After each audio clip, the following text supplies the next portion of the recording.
I'd like to introduce you to a workshop which we have simply called the Problem Workshop.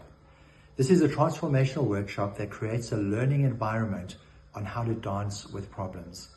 This workshop is particularly relevant for people whose jobs are somewhat chaotic, somewhat disruptive, somewhat complex. This workshop is essential because we live in a world of increasing problems, and many of these are good problems. And we need to know how to approach the energy we give towards these. The thing about problems is they don't really care if you acknowledge them. Pick your problems, you pick your future. The workshop has got 4 key components or sections to it. Section 1 is create, define, and embrace problems. This talks about the simple ingredients of how to dance with a problem. And as you'll notice, it includes truths like those who are good with problems often also know how to create problems. Section number 2 looks at 4 postures that people often adopt when embracing complexity. Sometimes these postures are useful, sometimes they are useless.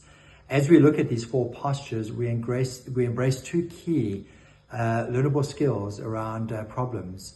One is perspective, the other is motion.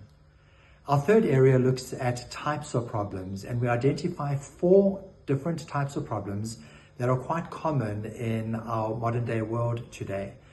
But here's the thing, each of these problems requires a different approach because of the subtleties underneath them. We'll explore that. Lastly, the 4th component looks at this beautiful term called mental agility or mental fitness. If somebody's going to run a marathon, they need to be physically fit. So too with the dance with problems, it requires a mental fitness and agility, and we explore how we do this. One of the challenges in our world today is we assume that people know how to deal with problems, new problems, and I think that's a wrong assumption to make. Rather give people tools and resources that support them in the dance.